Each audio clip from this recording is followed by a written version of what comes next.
হাম পরিস্থিতির আরো খবর জানাতে সিলেট থেকে যুক্ত হচ্ছেন আজহারউদ্দিন শিমুল।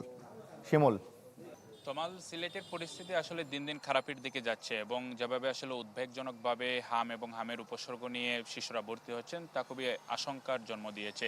আপনি জানেন যে গত ২৪ ঘন্টায় সিলেট অঞ্চলে হামের উপসর্গ নিয়ে একজন শিশু মারা গিয়েছে এবং এ নিয়ে প্রায় ৭৭ জন শিশু হাম এবং হামের উপসর্গ নিয়ে মারা গিয়েছে। এর মধ্যে নিশ্চিতভাবে হাম আক্রান্ত হয়ে মারা গিয়েছে ৪ জন, বাকি ৭৩ জন হামের উপসর্গ নিয়ে মারা গিয়েছে। এবং আরও আশঙ্কার বিষয় হচ্ছে যে এখানকার যারা চিকিৎসকরা রয়েছেন তারা বলছেন শিশুদের পাশাপাশি যারা বয়স্করা রয়েছেন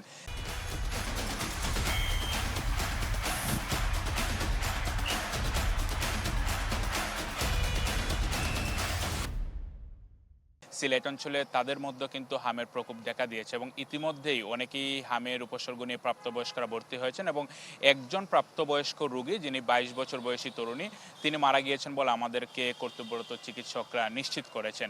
এবং গত ২৪ ঘন্টায় সিলেটের বিভিন্ন হাসপাতালে হামের উপসর্গ নিয়ে ৮০ জন শিশু ভর্তি হয়েছে। পাশাপাশি আপনি জানেন যে সিলেট অঞ্চলের ৪টি জেলা হবিগঞ্জ, সুনামগঞ্জ, মৌলভীবাজার এবং সিলেট, এই ৪ জেলার বিভিন্ন উপজেলা সদর হাসপাতাল, জেলা সদর হাসপাতাল এবং বিভাগীয় যে হাসপাতাল, পাশাপাশি বেসরকারি হাসপাতাল সব মিলিয়ে প্রায় ৩৫০ শিশু বিভিন্ন হাসপাতালে এখন পর্যন্ত ভর্তি রয়েছে। এবং ডাক্তাররা আমাদেরকে যেটি নিশ্চিত করেছেন যেসব শিশুরা সিলেট অঞ্চলে মারা যাচ্ছে তারা কেউ আসলে হামের টিকা নেওয়ার সুযোগ পায়নি।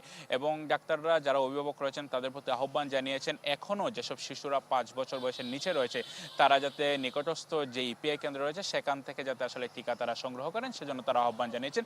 একই সাথে জানিয়ে রাখে এখন পর্যন্ত ৩৬৮ জন শিশুর শরীরে নিশ্চিতভাবে হাম পাওয়া গিয়েছে সিলেট অঞ্চলে। তমাল, শিমুল আপনাকে ধন্যবাদ।